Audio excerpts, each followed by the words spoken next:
There is a major effort taking place to curb free speech in this country, irrespective of our Constitution, our Bill of Rights. And free speech advocates say the United Nations has come down on precisely the wrong side. The United Nations has adopted what it calls a resolution combating defamation of religions. The United Nations now wants to make that anti-blasphemy resolution binding on member nations, including, of course, our own. That would make it a crime in the United States if the United Nations were to have its way to criticize religion, in particular, Islam. Kitty Pilgrim has our report.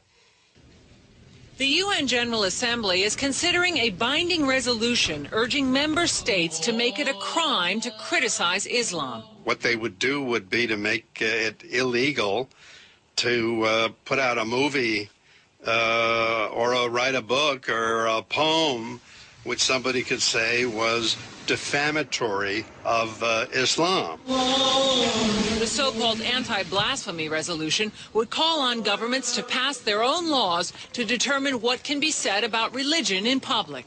The resolution urges states to provide within their respective legal and constitutional systems adequate protection against acts of hatred, discrimination, intimidation, and coercion resulting from defamation of religion. But the U.S. says the concept of defamation of religion has another meaning. While appearing in name to promote tolerance, the implementation of this concept actually fosters intolerance and has served to justify restrictions on human rights and fundamental freedoms. Even talking about the influence of Islam on terrorism could be called criminal under this resolution if adopted by an individual country. You are entitled to say that in America, but not if the UN has its way. They would criminalize that kind of practice, and they are trying to do it elsewhere around the world.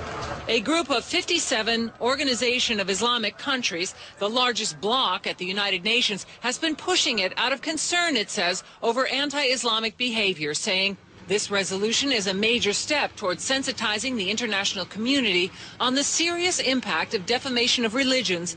Last December, the General Assembly passed it as a non-binding resolution. And this year, a binding resolution is expected to be introduced as early as March. Human rights activists say its influence is already being felt. There have been a number of prominent cases, most recently in India, for instance, the editor of a newspaper was charged for reprinting an article that had initially been printed in the UK. While the article mentioned the three major religions, Christianity, Judaism, and Islam, the editor was arrested for, quote, hurting the religious feelings of Muslims. Now, essentially what this resolution would do is to urge countries to pass laws in their country which would be unconstitutional in the United States and basically violate the spirit of many Western judicial systems, Lou. Yeah, a couple of questions. One is, of those 57 nations supporting this resolution, how many of them are democracies? I couldn't tell you, but many of them are Islamic countries. Pakistan has led the charge on this and has tabled this resolution. So they're not democracies, and they're fascinated with their own precepts about what would constitute the way to run a nation, not like ours. Is there any discussion, or perhaps of simply, if the United Nations insists on doing this, sort of bulldozing the building, getting it out of the way, and letting them go find another place to live? It wasn't really discussed in my my discussions today. Well, perhaps we can raise that as an alternative to impinging on our constitutional liberties. Kitty Pilgrim, thank you very much. Appreciate it, from the United Nations. What a place. Well, joining me now with more on the UN effort to stifle free speech, to squelch it, really, is Christopher Hitchens. He's Vanity Fair columnist, author of God is Not Great, How Religion Poisons Everything. Christopher, I have to say, first, welcome. Great to have you back with us. Secondly, how dare these people attempt such a thing? Well, first, thank you for having me back. And second, look, the claim of Islam is that it is the last and final revelation from God to humanity. That's quite a big claim to make, that you don't need another book after the Quran.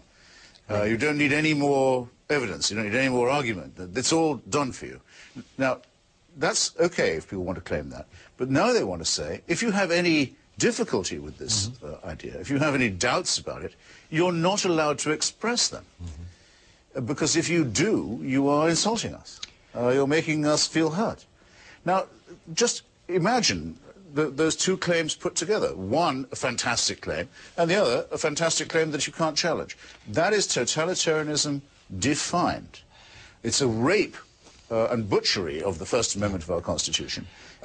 It's also being joined, though, Christopher, by a lot of nations that are not Islamic, and there seems to be a strong move forward, and it's already, in point of fact, been approved at this level by the United Nations.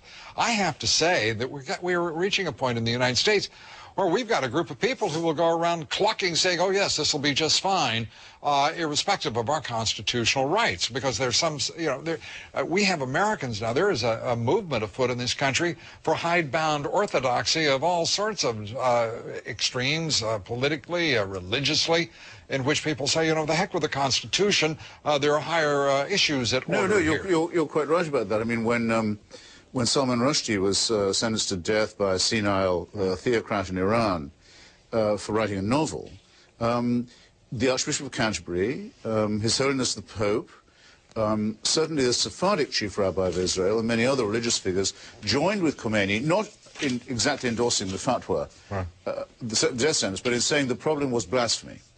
That they agreed with the Ayatollah to that extent. The problem was not the destruction of free speech and free expression, but the hurt feelings of the religious.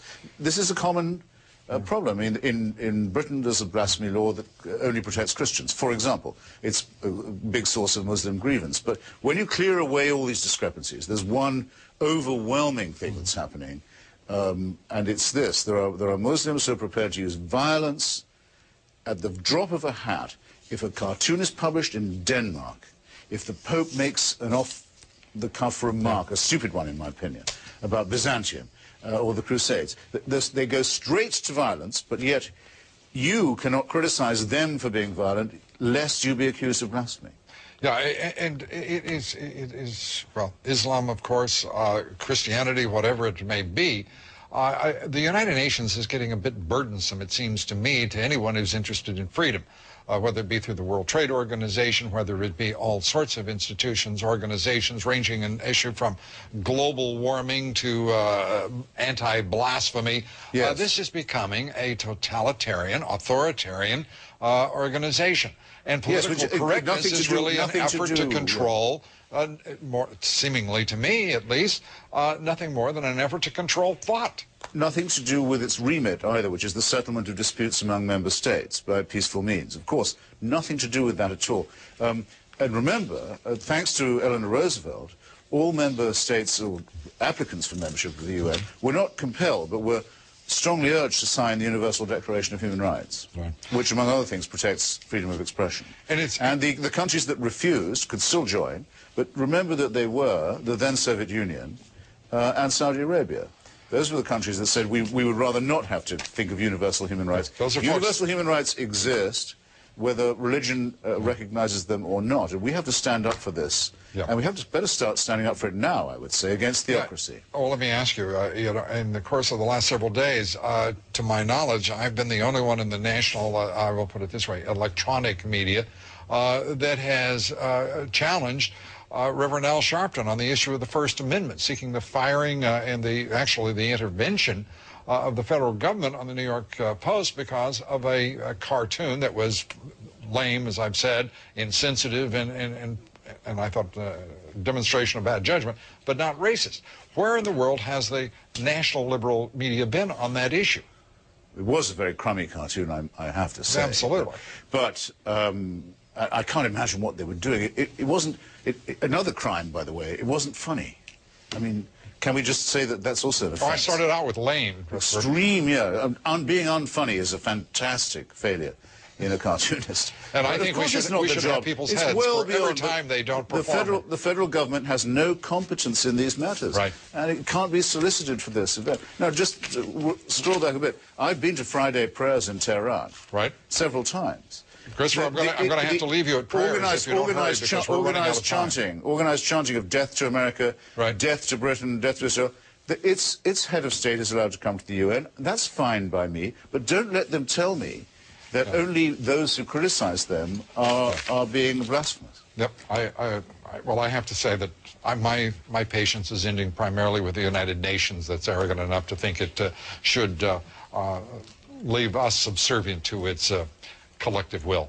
Christopher Hitchens, always good to have you here. Wish we had more time. Thank you. Okay. Well, we want to know what you think. Our poll question tonight is, do you believe the United Nations restriction of freedom of speech in the United States should be tolerated? Yes or no? Cast your vote at BlueDimes.com. We'll have the results here later. 98% of you say the United Nations restriction of freedom of speech in the United States should not be tolerated. And I'm thinking about bulldozers, but that's an addendum.